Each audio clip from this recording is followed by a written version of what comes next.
আসসালামু আলাইকুম। আমি চম্পা। আজকে খুব সহজ আর ঘরোয়া একটা রান্না করছি, ছোট চিংড়ি দিয়ে ঝিঙে আলুর তরকারি। ঝিঙে আর আলুর সঙ্গে ছোট চিংড়ির যে সুন্দর একটা স্বাদ, সেটাই এই রান্নাটাকে একেবারে অন্যরকম করে দেয়।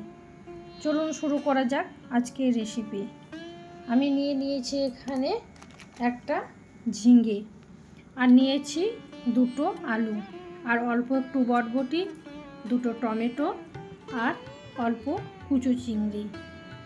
এবার আমি চিংড়িটা ভালো করে ধুয়ে নিয়েছি, ধুয়ে একটা জায়গার মধ্যে রেখে দিয়েছি। এবার ঝিঙে আলু বরবটি আমি একসঙ্গে কেটে নেব।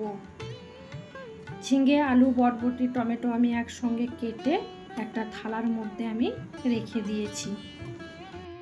এবার আমি চাপিয়ে দিলাম গ্যাসে কড়াইয়ের মধ্যে দিয়ে দিলাম পরিমাণ মতন সর্ষে তেল।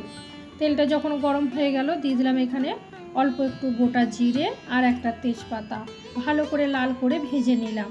আর একটা পেঁয়াজ আমি কুচিয়ে নিয়েছিলাম, কুচানো পেঁয়াজটাও তেলের মধ্যে দিয়ে আমি লাল লাল করে ভেজে নেব। দিয়ে দিলাম স্বাদ মতন নুনটা দিয়ে কিছুক্ষণ নাড়াচাড়া করে নিলাম। নিয়ে দিয়ে দিলাম পরিমাণ মতন মশলা, লঙ্কা গুঁড়ো, হলুদ গুঁড়ো, জিরে গুঁড়ো, ধনে গুঁড়ো। সব রকম মশলাটা পেঁয়াজের সাথে দিয়ে ভালোভাবে কষিয়ে নিলাম।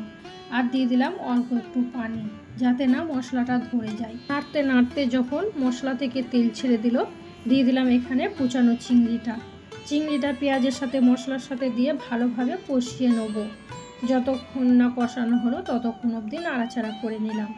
আর দিয়ে দিলাম কেটে রাখা আলু আর বরবটিটা দিয়ে মশলার সাথে চিংড়ি মাছটার সাথে দিয়ে ভালোভাবে কষিয়ে নিলাম।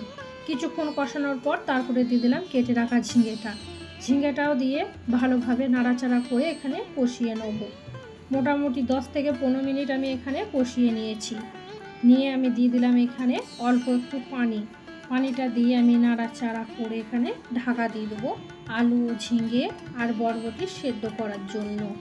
কিছুক্ষণ পর যখন আমি ফিরে এলাম, দেখলাম আমার ঝিঙে আলু বরবটি সুন্দরভাবে সেদ্ধ হয়ে এসেছে।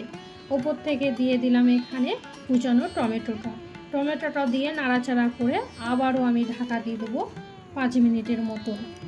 5 মিনিট পর যখন আমি আবারও ফিরে এলাম, দেখলাম আমার সুন্দরভাবে রান্নাটা হয়ে গেছে।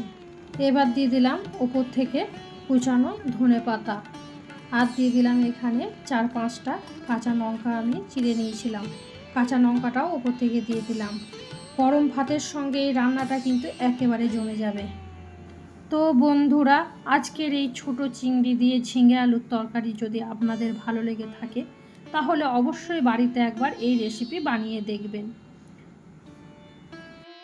রেসিপি ভালো লাগলে ভিডিওতে একটা লাইক করে দিন, আর বন্ধুদের সঙ্গে শেয়ার করুন। চম্পা কিচেন চ্যানেলটা সাবস্ক্রাইব করে পাশে থাকুন।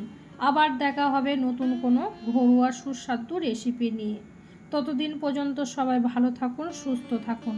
চম্পা কিচেনের পক্ষ থেকে সবাইকে অনেক ভালোবাসা ও শুভেচ্ছা রইল। আল্লাহ হাফেজ।